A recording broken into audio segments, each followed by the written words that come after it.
하나님 아버지 감사합니다. 오늘 예배 가운데 임재하여 주시고 우리 예배를 받아주시고 우리의 찬양을 받아서 영광 받아주시고 오늘 우리가 연주하는 예배와 기도하며 간구하며 나갈 때 하나님의 아름다운 것들을 덤리는 귀한 시간 될 수 있도록 은혜 위에 은혜를 더하여 주시옵소서. 우리 영원한 왕 되신 예수님의 이름으로 기도하옵나이다. 아멘. 찬송가 304장으로 더 영광 돌리겠습니다.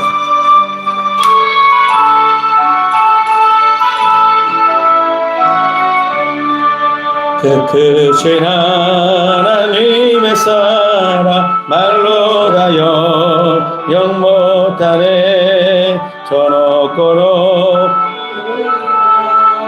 이 낮고 낮은 땅 위에 죄범하여 원구하려 그 아들 보내사 화목죄물 삼으시고 죄 용서하셨네. 하나님 크신 사랑을 증량다 못하네. 영원히 변치 않는 사랑 성도여 찬양하세.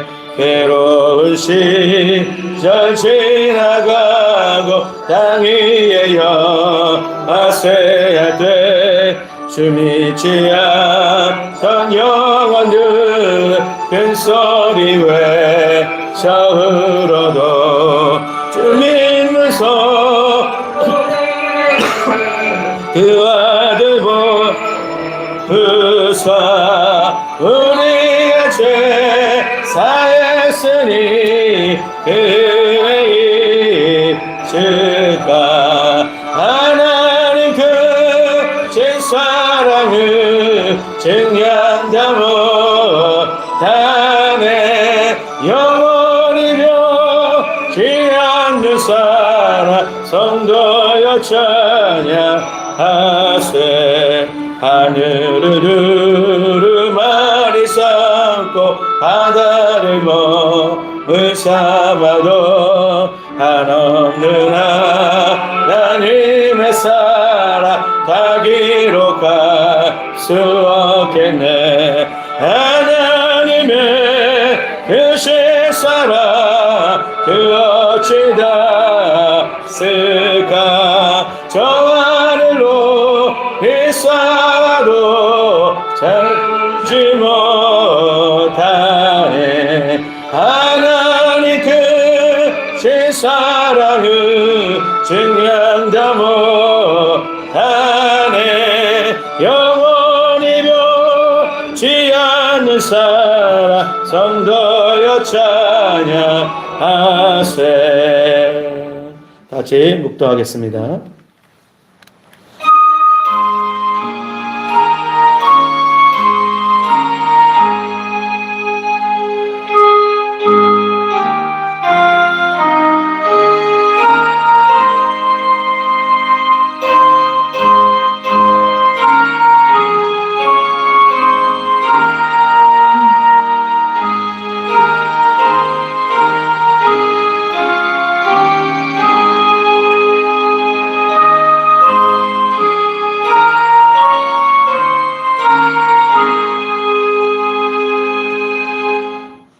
하나님은 영이시니 예배하는 자가 영과 진리로 예배할지니라. 거룩하신 하나님 아버지, 오늘 우리의 예배를 인도하심을 감사합니다. 오늘 이곳에 성령으로 기름 부어주시고 우리의 이제는 십자가의 벌로 덮으사 용서하여 주시고 그 은혜 보좌 앞에 담대히 나가는 거룩한 시간 되게 하여 주시옵소서.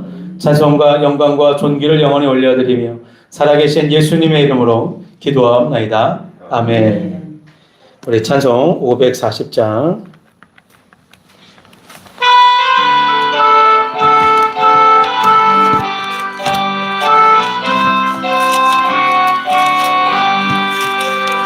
주의 음성을 내가 들으니 사랑한단 말일세.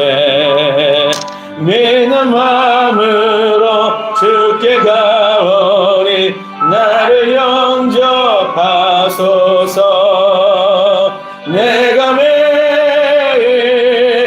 십자가 앞에 더 가까이 가오니 그 세주의 흘린 몸의 피로써 나를 정케 하소서. 주여 넓으신 은혜 베푸사 나를 받아주시고 나의 품은 뜻 주의 뜻같이 되게 하여 주소서. 내가 매일 십자가 앞에 더 가까이 가오니 그 세주의 흘린 몸의 피로써 나를 정케 하소서. 주의 보좌로 나아갈 때에 어찌하니 기쁠까. 주의 얼굴을 항상 배우니 더욱 챙겨합니다. 내가 매일 십자가 앞에 더 가까이 가오니 그 세주의 흘린 몸의 피로써 나를 정케 하소서. 주니 구주의 넓은 사랑을 증량할 자 없으며 주가 주시는 참된 기쁨도 헤아릴 수 없도다. 내가 매일 십자가 앞에 더 가까이 가오니 그 세주의 흘린 몸의 피로써 나를 정케 하소서. 아멘. 그래서 이 시간 우리 예배를 위해서 또 말씀 전하신 목사님 위해서 우리 서로 위해서 우리 주님을 한번 부르면서 함심해서 기도하겠습니다. 주여 하나님 아버지 감사합니다. 오늘 아버지 우리 예배를 인도하심에 감사합니다. 거룩하신 하나님 아버지 오늘 아버지 우리 소울 오브 피플 가운데 성령을 임재하여 주셔서 우리 예배를 받아주시고 우리 기도를 들어주시고 오늘 아버지 말씀 가운데 임재하여 주셔서 우리 아버지 살아계신 하나님을 경험하는 시간 되게 도와주시고 오늘 아버지 또 우리의 준비한 아버지 찬양을 올려드리며 또 아버지 우리의 마음을 뜻과 통사 간절히 기도하며 나갈 때 성령이 함께하셔서 우리 기도를 들어주시고 또 말씀 전하신 우리 목사님께 함께하시고 인도하여 줘서 우리 아버지 말씀과 찬양과 기도를 통하여서 하나님 온전히 만나는 귀한 시간 될 수 있도록 아버지 하나님 인도하여 주시옵소서. 또 우리 아버지 정말 우리가 이곳을 위해서 이 나라의 민족 열방을 기도를 간구하며 나갈 때 우리의 기도 간구를 들어주시고 우리의 소망 중에 역사하신 예수님을 바라보면서 달려가기를 원합니다. 오늘 우리 가운데 성령으로 기름 부어주시고 아버지 마음을 부어주시고 아버지의 생각을 부어주시고 아버지 은혜를 부어줘서 오늘 우리가 아버지 곳에 간절히 기도하며 또 아버지의 말씀을 들으며 찬양하며 나갈 때 온전히 하나님 만나는 귀한 시간 될 수 있도록 아버지 인도하여 주시고 하나님 또 아버지 소울 오브 피플이 정말 아버지 열방을 향하여서 아버지 많은 영혼들 섬기는 어림이 없도록 아버지 성령으로 기름 부으시고 우리가 마음과 뜻과 정성을 다하여 드리는 예배를 받아 주시옵소서. 오늘 하나님께서 이곳에 임재하여 주시고 함께하여 줘서 아버지 귀한 남녀 종들 하나님을 경외하여서 모였사오니 오 하나님 아버지여 오늘 성령으로 충만케 하여 주시고 우리의 간구를 들어주시고 우리의 기도를 드려서 은혜롭고 영원한 시간 될 수 있도록 오 성령이여 주관하여 주시옵소서. 오늘 주님만을 바라봅니다. 주님만을 온전히 의지합니다. 우리가 기도를 간구하며 나갈 때 새로운 역사를 기대하게 도와주시고 새로운 은혜를 경험하게 도와주시고 오늘 우리 예배 가운데 임재하여 주셔서 하나님의 온전한 사랑을 경험하며 그 은혜를 경험하는 시간 될 수 있도록 은혜의 은혜를 더하여 주시옵소서. 아버지 감사합니다. 오 아버지 감사합니다. 성령을 임재하여 주셔서 아버지 앞에 담배 나가는 귀한 시간 될 수 있도록 아버지 역사하여 주시옵소서. 오 아버지 함께 하시고 아버지 인도하사 우리 예배를 받아 주시옵소서.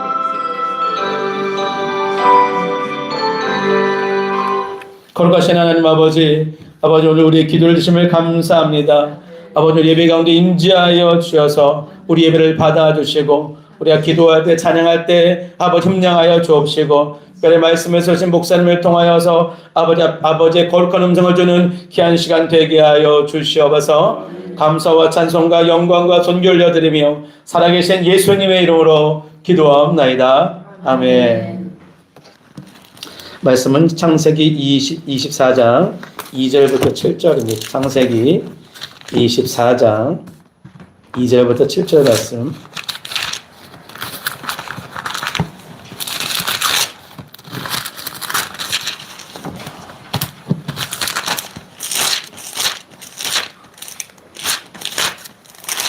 창세기 24장 2절부터 7절까지 우리 한 절 한 절 교독하고 마지막 절은 합독하도록 하겠습니다.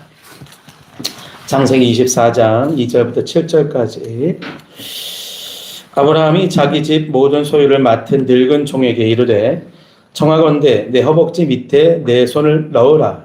내가 너에게 하늘의 하나님 땅의 하나님이신 여호와를 가리켜 기사하게 하노니 너는 내가 거주하는 이 지방 가나안 족속의 딸 중에서 내 아들을 위하여 아내를 택하지 말고 내 고향 내 족속에게로 가서 내 아들 이삭을 위하여 아내를 택하라.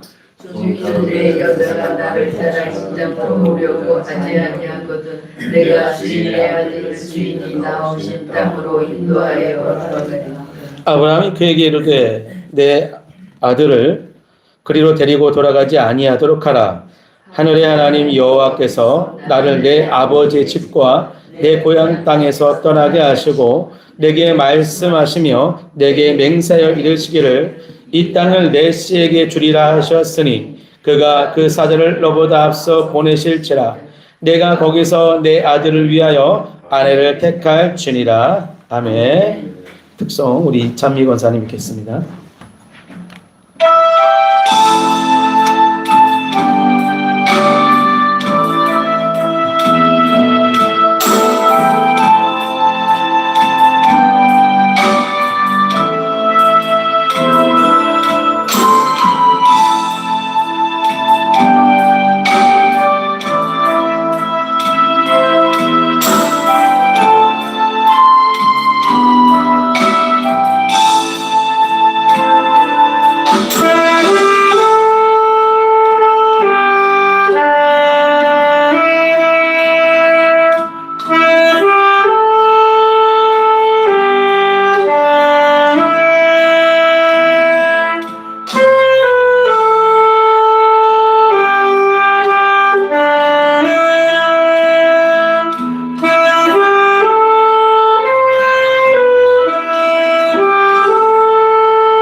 이 시간 우리 하나님의 사람이라는 제목으로 도성 목사님 나오셔서 말씀을 전해 주셨습니다. 네, 귀한 찬양 감사드립니다.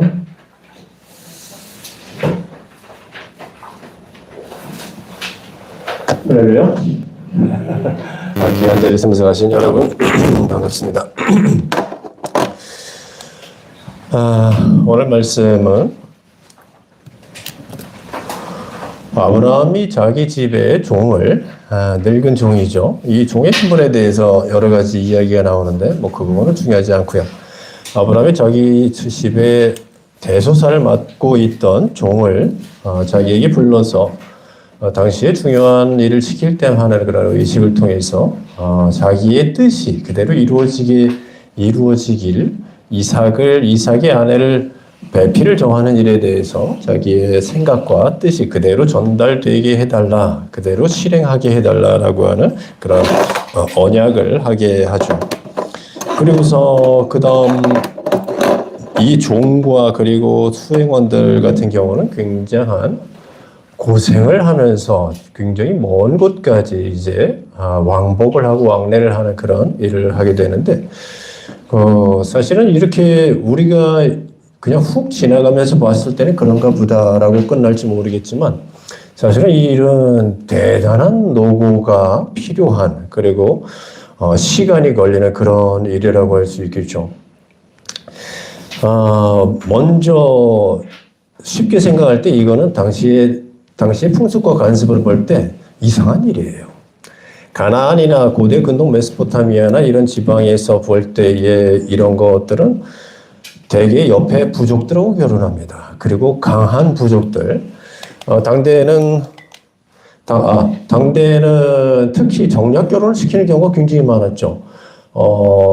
그 아들을 보유하고 있는 숫자가 그 족속의, 그 부족의 강대함의 상징이었고 지표였으며, 그리고 아들이 없는 집 같은 경우는 옆에 강성한 그런 다른 부족들과의 혼인을 통해서 이제 거대한 연맹체를 만드는, 그래서 만약에 아들이 없고 딸들만 많다 하면은 딸들 5명을 여러 부족의 시집을 보내서 거대한 카르텔, 무력의 카르텔, 거대한 연맹을 맺을 수 있는, 그래서 서로 상호 간에 만약에 어떤 침입이 있거나 다른 어떤 강탈과 약탈이 있을 때는 서로 돕고 하는 그런 굉장히 정략적인 그런 결혼이 흔했던 시기입니다. 그게 상식이었어요. 근데 지금 아브라함은 옆부족이 아니라 어마어마하게 먼 곳에 있는, 그것도 자기의 혈통이나 이런 곳을 찾아가서 거기서 그 이삭의 아내를 데려오라고 하는 거예요. 무슨 도움이 있을까요? 만약에 누가 쳐들어오거나 또는 강도의 침입이 있거나 이런 일이 있을 때 그 멀리에서 달려올 수가 있겠습니까? 메소포타미아에서. 제가 계산해 봤더니요. 서울에서 부산을 갔다가 다시 부산에서 서울 오고 서울에서 부산을 갔다가 다시 서울 오고 서울에서 부산을 가는 정도의 거리예요.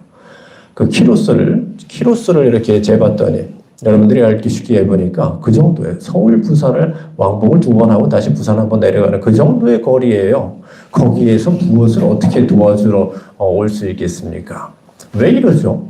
왜 이렇게 도움 안 되는 일을 굳이 왜 이렇게 할까요? 이거는 당시의 생각으로, 사람들의 생각으로는 손가락질 받을 일이죠. 거기다가 가나안 부족들 입장에서는 매우 기분 상할 수 있는 일입니다. 굳이 거기까지 가서 우리도 있는데, 거기다가 그 친한 부족들이나 이런 사람들도 있었기 때문에 이런저런 혼담도 오고 갈 수 있었겠죠. 거기다가 이 일은요, 돈도 많이 들어요. 오고 가는 비용도 엄청납니다. 이 늙은 하인 혼자 가는 게 아니라 짐들을 다 포터처럼 짐들을 끌고 또 낙타에다가 싣고 수레에다가 싣고 하면서 그것들을 이끌고 갈 수 있는 수행하는 종들이 필요해요. 노상에서 먹을 거가 필요하고, 노상에서 또 덮고 잡고 입을 것들 필요하죠. 잠잘 것들 필요하고요. 거기다가 신부집에 갖다 줄 폐물이 필요하죠. 자, 이 막대한 비용이 듭니다. 돈도 많이 든다는 얘기예요. 그에 비해서 가나안 부족의 여인을 데려오게 되면 이런 일 할 필요가 없네요. 거기다가 이 고생도 감수해야 돼요. 멀리 가는 종들은요, 노상에서 강도의 위협이 아주 극심합니다. 우리가 알고 있다시피 이 시대에는 노상에서의 강도는 우리가 알고 있죠. 에스라가 이스라엘 민족들을 데리고 들어올 때에 또 느헤미야가 데리고 들어올 때에 오죽하면 군대를 딸려줄까라고 하는 이야기까지 해요. 왜냐하면 그 노상에서의 그 강도들과 이 민족들의 그 침략을 막기 위해서 이거는 이 당시에는 먹고 살 것이 없기 때문에 의식주가 부족하기 때문에 이 강도들이 많은 것은 뭐 지극히 당연한 일이었습니다. 근데 노숙을 해야 한다는 겁니다. 거기다가 이질과 풍토병의 위험까지 있고요. 거기다가 갔다 올 때는 신부감까지도 그런 고생을 감수하면서 여기까지 와야 돼요. 거기다가 시간도 굉장히 걸립니다. 메소포타미아까지 갔다 오기에 야, 이거 정말 그거 갔다 오는 거 생각을 한다면은 언제 올까? 얼마나 걸릴까? 아무도 몰라요. 거기다 지금 우리가 봤듯이 아브라함은 그렇게 얘기합니다. 만약에 이 종이 묻잖아요. 만약에 거기서 찾지 못하면은 오지 않겠다고 하면은 이삭을 데리고 갈까요? 그럴 때 아니 찾을 때까지 해. 이거 언제 올지 알고요. 언제 올지를 모른다는 얘기입니다. 그러니까 기다리는 사람들 입장에서도 이거 몇 년이 걸릴 수도 있는 문제. 거기다가 그러다가 이삭은 늙을 수도 있겠다는 생각도 들 수 있죠. 이삭은 지금 엄마가 돌아가신 후에 3년가량 지금 40세가량이 된 시절. 근데 몇 년이 걸릴지를 모르는 시간을 얼굴도 모르는 사람을 데려오기 위해서 기다려야 하는 거죠. 굳이 왜 이렇게까지 해야 할까요? 거기다가 그 메소포타미아에서의 처녀가 따라오지 않을지도 몰라요. 왜냐하면요. 당시 메소포타미아는요. 문명이 고도로 발달한 도시였습니다. 관계시설과 지구나 특까지 존재하고 있던 거대한 도시예요. 그에 비해서 가나안은 저들이 보기에는 메소포타미아 사람들이 보기에는 굉장히 척박하고 미개한 시골촌 구석과 같은 그런 개념이죠. 도시 처녀가 서울에 사는 도시 처녀가 아마존 같은 그런 시골로 가자라고 하면은 가려고 하겠습니까? 싫어요라고 할 게 뻔할 텐데 귀농하자고 하는 것보다 더 어려운 일을 지금 가서 청하라라고 하는 그런 명령을 받은 거예요. 거기다가 처음 보는 남루한 늙은이가 자기를 따라오래요. 얼굴도 모르는 시골 남자와 결혼시켜주겠다고. 근데 그거를 선뜻 따라 나설 처녀가 있겠습니까? 이게 상식이잖아요. 거기다 그 처녀의 아버지들 입장에서는요, 아무리 고대를 할지라도 그 자기 자식이고 또 눈에 넣어도 아프지 않은 딸인데 그렇게 선뜻 내어줄 수가 있을까요? 대개 결혼은 이웃의 부족 족장의 딸이나 원래 친분이 있거나 정치적 목적으로 혈맹을 맺기 위한 정략 결혼이 대부분인데 근데 처음 보는 늙은이한테 딸을 주라고요. 만약에 그가 아브라함의 종이라고 하는 말이 거짓이라고 한다면 이거는 참 자기 딸을 노예나 인신매매로 팔아버리는 것과 같은 그런 일이 됩니다. 그래서 늙은 종은 처녀가 저를 따라오지 않을까, 자기를 따라오지 않을까 걱정까지 했던 것이죠. 여자가 나를 쫓아 이 땅으로 오고자 아니하거든 어찌하리이까. 그 가장 상식적인 걱정을 하고 있었다는 뜻입니다. 이때 상식이고 이때의 누구나가 해볼 만한 생각이라는 뜻이죠. 노멀한 이야기라는 뜻이죠. 만약에 종이 거기서 배필을 얻지 못하게 된다면 어떻게 될까요? 아브라함이 가나안을 싫어하니까 이 종은 돌아오지도 못합니다. 그럼 또 다른 마을로 가야 되는데 정처 없이 헤매야 돼요. 이건 엄청나게 번거로운 일이죠. 아브라함에게도 그렇고 이삭에게도 그렇고 종에게도 그렇고 처녀에게도 그렇습니다. 성사될 가능성도 굉장히 어렵고 고생하고 돈 버리고 시간도 버려야 돼요. 왜 이렇게까지 해야 할까요? 게다가 굉장히 중요한 이야기 포인트가 또 여기서 하나 나옵니다. 성경을 아무리 다 뒤져봐도 하나님께서 그런 명령하신 적은 아직 없어요. 이후에는 있을지 몰라도 이때 당시에 아브라함 시기까지는 하나님께서 가나안 여자 얻지 마라고 말씀하신 적이 없습니다. 근데 왜 이렇게까지 굳이 왜 이렇게까지 하고 있을까요? 여기에 오늘 말씀의 가장 중요한 포인트죠. 그는 전에 하나님이 하신 다른 말씀을 들은 적이 있습니다. 아브라함은 하나님께서 하신 다른 말씀을 들은 적이 있어요. 창세기 15장에 나오죠. 여호와께서 아브라함에게 이르시되 너는 반드시 알라. 너는 장수하다가 평안히 조상에게로 돌아가 장사될 것이요. 네 자손은 4대 만에 이 땅으로 돌아오리니 이는 이 땅의 자손 아무리 족속의 죄악이 아직 관영하지 가득 차지 않았습니다. 그는 아브라함은 하나님과 계속해서 대화하고 동행하고 그리고 관계를 맺으면서 살다 보니까 하나님의 마음이 읽혀진 거예요. 하나님이 이 땅 가나안 족속을 싫어하신다.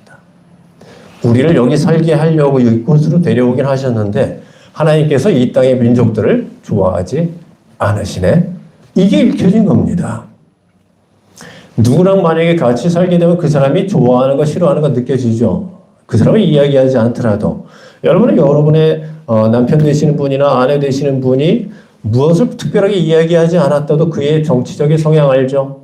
무엇을 먹는 것을 무엇을 좋아하는지 알죠. 싫어하는지 알죠. 또 이 사람이 취미 활동으로 무엇을 하고 싶어 하는지 아시고 이런 걸 굳이 말하지 않았어도 대화하다 보면 나오는 게 있잖아요. 또 음악적인 성향까지도 충분히 알고 있고 발라드를 좋아하는 타입인지 또는 뭐 힙합을 좋아하는 타입인지 이런 것들까지 다 알고 있지 않습니까? 텔레비 계속해서 끼고 있는데 그것만 보고 있더라. 그럼 그냥 나오잖아요. 친해지면 친해질수록 그가 좋아하는 것이 무엇이고 싫어하는 것이 무엇인지 읽혀지잖아요. 그러면 아브라함이 하나님이 가나안 땅 사람들을 싫어한다는 것을 이렇게 깊은 하나님의 속마음까지 알고 있다는 이야기는 뭐다? 아브라함이 하나님과 많이 깊이 친한 관계를 갖고 있었다. 그는 4대 만에 자기 자손들이 이 땅에 다시 올라오려고 하는 그런 하나님의 말씀을 듣고 먼 훗날 가나안 족속을 하나님께서 징계하시려고 하신다는 것을 알고 있었습니다. 거기다가 아브라함은요, 가나안에 살면서 롯이 들어가고 살고 있었던 소돔과 고모라 땅이 어떻게 하나님의 벌을 받아서 멸망하는지를 자기 두 눈으로 또 직접 보았습니다. 하나님께서 죄를 얼마나 싫어하는지 그들의 죄악상이 무엇인지를 자기가 살면서 옆 부족들이 하고 있는 짓을 통해서 그걸 봄을 통해서 저것들 하나님이 진짜 싫어하는 일인데 라고 하는 생각을 아마 계속했을 겁니다. 소돔과 고모라 다음에 멸망할 땅은 어디일까라는 생각을 또 했을지도 모르겠죠. 하나님이 그들의 죄를 얼마나 미워하시는지를 이제 그들의 죄악을 목격하며 살았기 때문에 아브라함이 그것을 알고 있었다. 하나님이 가나안 족속을 싫어하신다. 그런 하나님의 마음을 알고 있었고 그렇다면 하나님이 굳이 말씀하지 않으셨어도 내가 가나안 땅의 족속과 혈맹과 결연을 맺는 것, 가나안 족속의 여인을 데려오는 것은 하나님께서 좋아하시지 않을 것이다라고 하는 지극히 당연한 결론이 나왔던 겁니다. 말씀하신 적도 없는데 그분과 오래 교제하다 보니까 그분의 성향을 알게 되는 것. 그래서 그분이 싫어하신다. 그럼 나는 안 한다. 이게 하나님의 사랑입니다. 두 가지 문제가 그럼 생기죠. 하나님을 알지 못하니까. 왜 모를까요? 깊이 교제하지 않으니까. 또 하나님이 싫어하신다라고 하는 것을 알고 있어도 자기 멋대로 그걸 행한다. 왜? 하나님의 사람은 하나님을 사랑하는 사람이 아니니까. 두 가지 문제 앞에서 이제 이 시대의 많은 크리스찬들은 가슴이 톡 하고 걸리는 것이 생겨야 합니다. 남남이던 사람이 부부가 되면요, 말을 하지 않아도 그가 뭘 싫어하는지 우리는 잘 알죠. 마치 그렇게 아는 것처럼 하나님이 가나안 사람을 싫어하신다는 것을 오랜 세월을 살아오다 보니까 100년 이상을 살아오다 보니까 이제 알게 된 거죠. 그러니 아브라함이 그들과 통혼하는 것은 상상하기 어렵던 겁니다. 그분이 싫어하셔. 그럼 난 안 해. 말씀하지 않으셨어도 난 안 해. 따라합시다. 하나님이 싫어하셔. 그럼 난 안 한다. 그 성경이 없어요. 그 성경이 없어요. 그것을 싫어하신다는 게 성경에 있지 않아요. 여러분 기억하시죠? 알고 계실 겁니다. 성경은 우리에게 이 손에 주어진 성경은 정말 수천 년 전에 한 대략 1500년가량의 그 레인지, 범위를 두고 고대의 사람들이 작성한 기록이에요. 문서들이에요. 가장 최근에 지어진 성경이라고 하더라도 우리나라 삼국시대 초창기입니다. 고구려 신라 백제 초창기예요.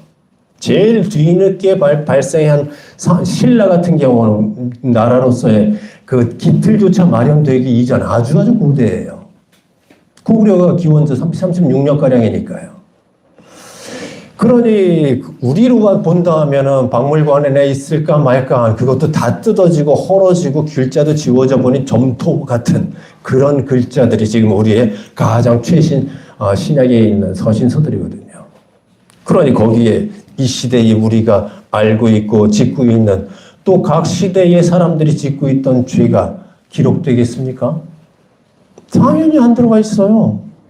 성경이 서기관들에 의해서 또 포로기에 관련되어진 문법이나 용어나 이런 것들이 들어가 있긴 하는데 그 시대 사람들, 그 시대 젊은이들을 가르치기 위해서 그런 부분들이 포함되어져 있는데 그 이후에 살아왔던 모슬렘이 시작되어지는 600년대와 또 1200년대 십자군 전쟁이 일어날 때와 그 다음에 종교개혁이 일어날 때 1500년대와 그 다음에 제2의 붐 이런 수없이 많은 각각의 시기에 있었던 많은 죄악에 관련된 단어들이 들어가 있지 않습니다.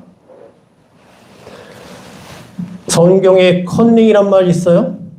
컨닝 한다고 하죠. 그 남의 걸 보고 베끼는 거, 또 자기 시험 준비를 다 쪽지를 만들어가지고 보고 쓰는 거. 성경이 없으니까 컨닝 해도 됩니까? 왜 안 된다고 생각하시죠? 하나님이 싫어하신다. 성경에 없어요. 근데 그분이 싫어하셔. 나는 안 한다. 따로 말씀하지 않으셨어도 헤아려서 알고 피하려고 하는 마음을 우리는 하나님을 알면 알수록 더 깊이 갖게 되는 겁니다. 되게 많은 논쟁이 일어나는 경우, 신앙적으로 성경을 가지고 논쟁이 많이 일어나는 경우, 근데 논쟁이 일어나지 않는 경우, 이 두 가지가 있는데, 논쟁이 일어나는 경우는 문자적인 해석 때문에 그래요. 이게 맞다, 저게 맞다. 근데 논쟁이 일어나지 않는 이유는 논쟁의 당사자인 다른 사람이 A와 B가 싸우는데 B라는 사람이 이 사람보다 A보다 차원이 한참 더 성숙되어 있고 영적이에요. 그래서 A라는 사람이 문자, 축자적인 해석을 갖고 들어오는 논쟁에 휩쓸리지 않습니다. 그냥 속으로 나도 옛날엔 저렇게 생각했었지. 그럴 때 어떤 게 맞는지 몰랐었어. 근데 이 사람은 한참 하나님을 더 많이 알아요. 한참 성숙해 있고 하나님을 더 많이 아는 그런 단계에 올라가 있다 보니까 그 사람이 싸움 걸어오는 그런 논쟁의 이야기가 논쟁거리가 되지가 않아요. 조금 더 자라보면은 아실 거예요 라고 한 생각을 갖고 피하죠. 그러나 하나님을 처음 믿는 사람들은 별것도 아닌 것 같고 싸우려고 들죠. 술을 마셔야 된다, 안 마셔야 된다에 대해서 예수님께서도 포도주를 만들어 놓으셨지 않냐. 그래서 술은 한 잔은 먹어도 된다, 안 된다. 와, 정말. 근데 우리도 옛날에 다 그랬어요. 어렸을 때는. 그것 갖고 싸웠어요. 그리고 그것에 관련되어진 자기 주장을 입증하기 위해 성경을 또 축자적으로 끌어오죠. 그리고 이 문자가 있잖아. 계속해서 문자 가지고 싸워. 그런데 저 사람은 다른 문자 가지고 또 끌어와서 성경에 이런 말씀이 있다 또 싸워요. 그런데 이제 이만큼 자라나 보니까, 이만큼 성숙해 보니까 그게 무슨 뜻인지를, 그게 왜 그러셨었는지를, 그 시대의 사회가 관습과 문화와 풍습이 무엇이었는지를 이제 우리는 알게 되죠. 그 당시에 이스라엘 같은 경우 포도주는 음료예요, 음료. 왜? 우리처럼 물이 풍성하지가 않잖아요. 1년 강수량이 얼마 정도인지를 한번 여러분들이 검색 한번 해보세요. 그런 곳에서 사람들이 먹을 수 있는, 마실 수 있는 음료로 물 대신 마실 수 있는 가장 중요한 과실은 포도입니다. 제가 한번 해봤어요. 포도 한 송이를 가지고 그것을 착즙기에 넣고 물을 짜봤어요. 그랬더니 거짓말 않고 머그컵으로 2잔이 넘게 나와요. 한 송이에서. 이게 대단한 음료가 대단한 수분 공급제가 되는 겁니다. 그런 것을 가지고 대량으로 거기다가 포도 같은 경우는 물이 많이 없더라도 강수량이 적더라도 나뭇가지가 비비 꼬아지면서 계속 자라거든요. 물이 많지 않은 땅에서 자라는데 사람들에게 수분을 공급할 수 있는 최고의 적합한 수목이에요, 과수예요. 그러니까 거기에서는 포도를 기르는 곳이 많고 요단강 주변이나 이런데 그래도 비옥한 곳이 아닌 다른 곳에서는 포도즙을 갖고 다니면서 그것을 마실 수밖에 노상에서 마셔야 되고 살기 위해서 마셔야 돼. 그러니까 그게 발달해서 거기다 식사할 때마다 음료를 먹는 그런 대형 음료로 또 마시게 되는 건데 지금도 외국 가보면 여러분 지금 우리가 생각하는 것과 다른 엄청나게 많은 관습을 갖고 있습니다. 그들은 술로 먹지 않아요. 음료로 먹어요. 외국 여행 가보면 음료 뭐 드시겠습니까? 그럼 그냥 라거 시켜요. 그냥 칵테일 같은 거 시키고. 근데 그게 술이 아니라 먹다가 한 번, 두 번 사고 세 번 정도 마시고 그리고 일어나 가요. 집에 가요. 술 먹었다는 생각이나 개념을 갖고 있지 않습니다. 우리가 갖고 있는 우리 술 먹었어 안 먹었어라고 하는 그런 개념과 완전히 틀려요. 근데 우리나라는 술에 대한 개념이 어떻습니까? 먹기 시작하면은 꽐라가 돼버려요. 끝까지 가버리고 그리고 술로 먹어요. 술 먹기 위한 집을 가요. 술집을. 음식을 먹기 위해서 살짝 음료로 마시는 것이 아니라 이런 문화와 관습이 다른 것은 굉장히 많습니다. 성경을 읽을 때 그런 부분들을 잘 알지 못하고 들어가게 되면 정말 끝까지 싸움을 일으키고 끝까지 싸우게 되죠. 성경에 담배란 말이 있습니까? 마약은 있나요? 히로뽕은 있나요? 게임 중독이 있습니까? 그럼 성경이 없으니까 안 해도 된다? 그럼 여러분들은 아시죠? 하나님의 사람인 여러분들은 이거 하나님이 싫어하셔. 그래서 스스로 그걸 하지 않죠. 이게 여러분들 마음에 주신 하나님의 율법이에요. 선한 율법. 하나님을 사랑하기 때문에 하나님을 사랑하는 자들이 누구나 공통적으로 갖고 있는 거룩하게 살려고 하는 거룩한 선한 율법이죠. 성경에 야동이 있습니까? 왕따가 있습니까? 집단 괴롭힘이 있어요? 보이스피싱이 있어요? 세대 간의 단절 있나요? 하지만 우리는 그것들을 피하지 않습니까? 왜? 그분이 싫어하시니까. 하나님께서 싫어하시니까 나는 안 한다. 그래서 하나님을 사랑하면 사랑할수록 크리스찬의 위에서부터 아래로 쭉 크리스찬들의 그 레인지를 줄 세워 본다면은 사람마다 하는 것과 하지 아니하는 것의 기준이 다를 수 있습니다.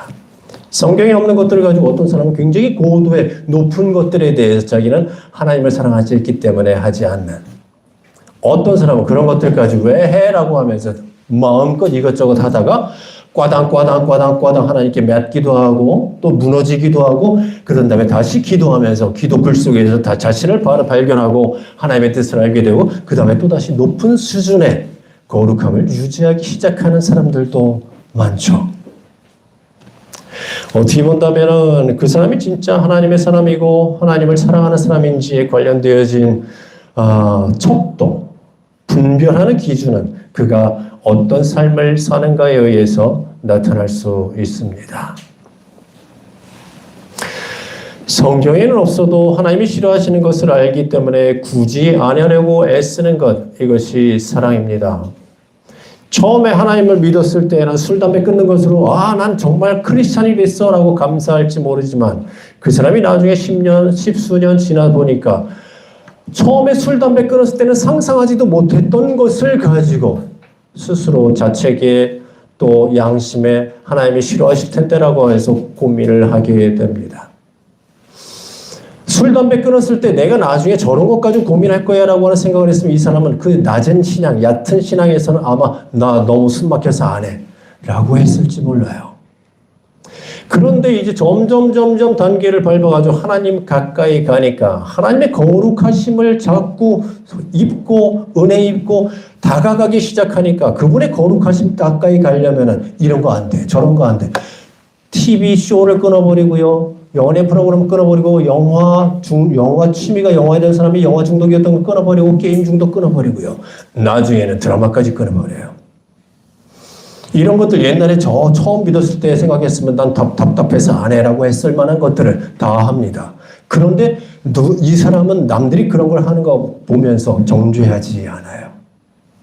사람마다 다르기 때문에.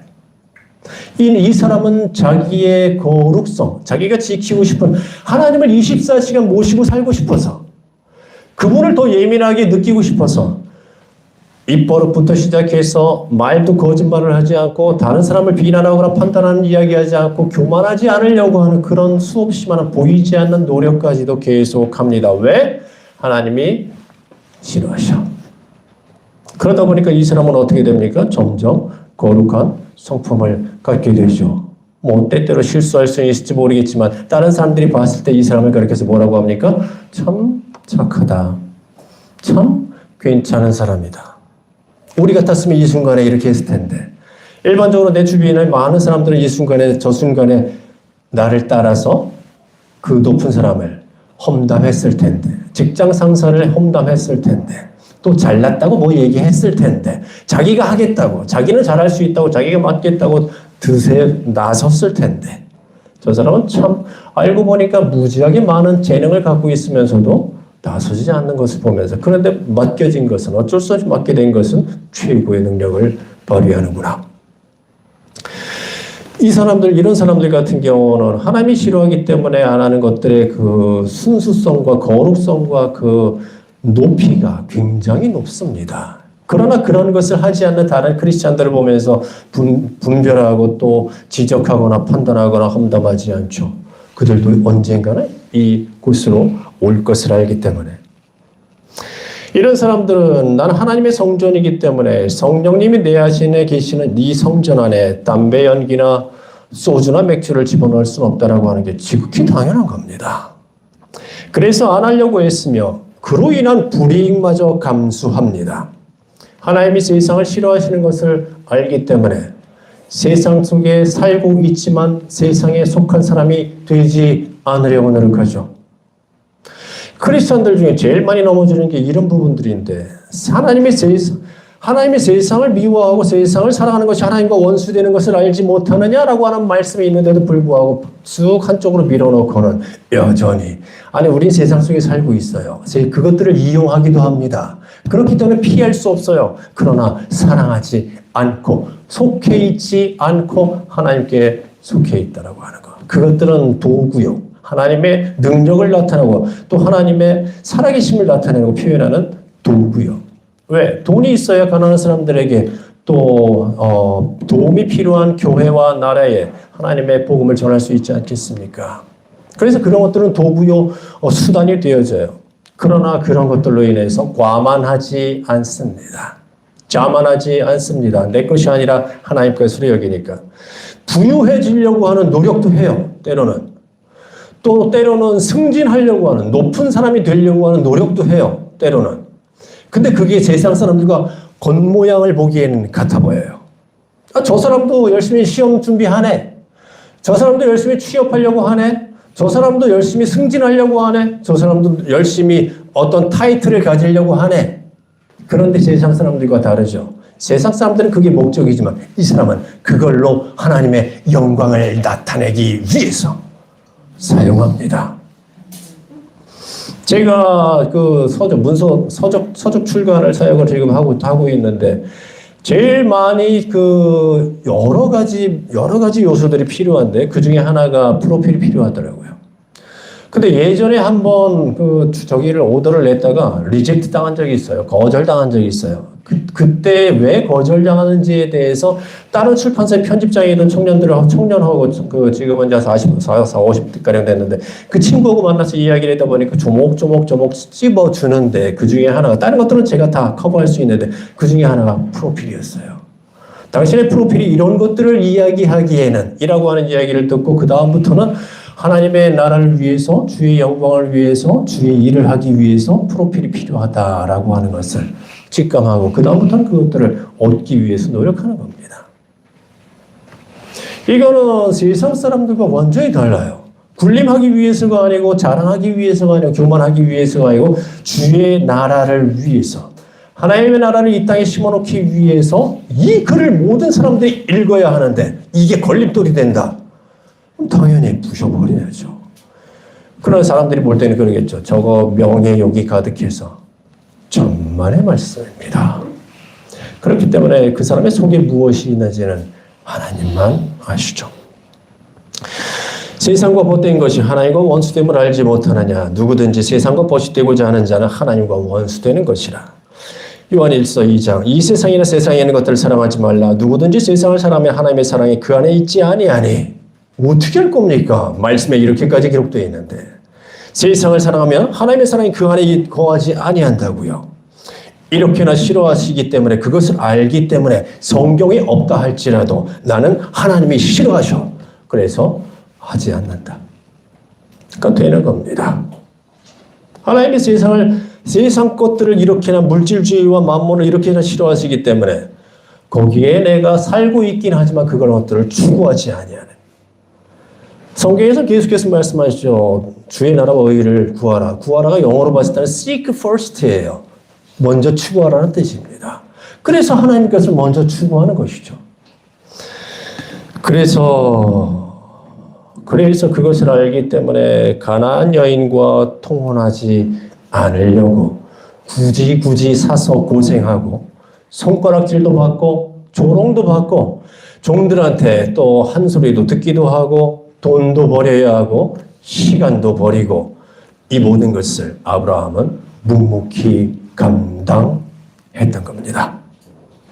가나안 족속 싫어하는 하나님의 마음을 아브라함이 이미 알고 있었던 것처럼 우리는 술 취함과 방탕함을 싫어하시는 하나님의 마음을 이미 알고 있으며 음행과 야동을 싫어하시는 하나님의 마음을 이미 알고 있으며 게임과 도박을 싫어하시는 하나님의 마음을 이미 알고 있고 부를 숭배하는 것을 싫어하시는 마음을 이미 알고 있고 TV와 인터넷과 SNS에 들어가 있는 것을 싫어하시는 하나님의 마음을 이미 알고 있으며 클럽과 술집과 모텔을 싫어하시는 하나님의 마음을 이미 알고 있기에 아브라함이 가나안 여인을 피했던 것처럼 굳이 사서 고생하고 때로는 돈도 들고 또 때로는 시간도 버리며 손가락질 받지만 그러나 묵묵히 감당하는 겁니다. 이 길을 걷는 여러분들 축복합니다. 우리 역시 그런 일들을 피하는 여러분들을 저는 이 시대의 아브라함이라고 말씀드리고 싶습니다. 그가 바로 여러분이 바로 하나님을 사랑하는 자들이며 그가 바로 거룩한 선한 율법을 완성한 자요. 그가 바로 하나님이 그 안에 계시는 자입니다. 하나님께서 기뻐하시는 자들이여 하나님을 사랑함으로 성경을 완성하는 자들이여 하나님께서 그를 친히 아시는 자들이며 천국 백성이라 일컬음을 받는 자들입니다. 만대의 축복이 있을지어다. 더욱더 우리가 아브라함을 본받아서 느슨해졌던 경계의 허리띠를 졸라매고 순수와 거룩함으로 하나님을 추종하며 하나님 중심주의를 매사에 호심경 삼아 정진하는 우리가 됩시다. 마지막으로 한 번 더 따라합시다. 하나님이 싫어하셔? 그럼 난 안 한다.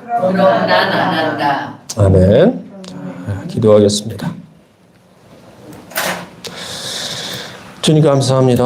오늘 귀한 말씀을 통해서 주님의 마음을 우리가 헤아려보고 또 묵상합니다.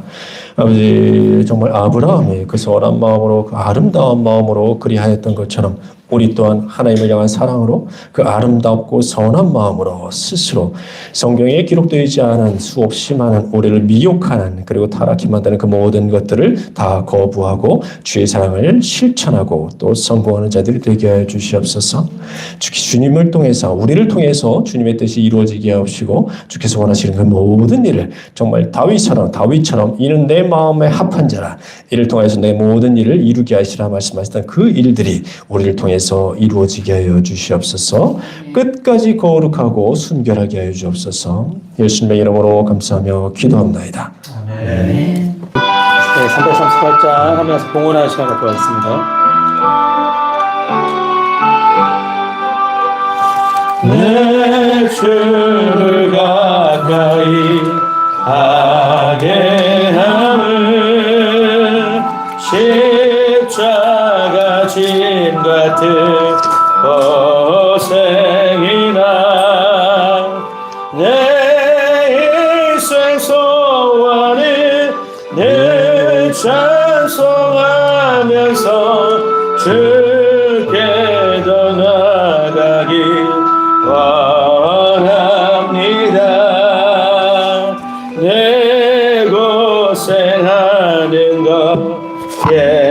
야곱이 돌베개 메고자 갔습니다. 금에도 소원이 늘 찬송하면서 주께 더 나아가기 원합니다. 천성에 가는 길 험하여도 생명 그대라니 은혜로다. 천사를 부르니 늘 찬송하면서 주께 더 가까이 원합니다. 야곱이 잠깨어 일어나는 돌단을 쌓은 것 본받아서 승질 때 되도록 늘 찬송하면서 주께 더 가까이 원합니다. 아멘. 이 시간 우리 도성민 목사님 나오셔서 봉헌 기도와 축도로 예배를 마치도록 하겠습니다. 주님 감사합니다.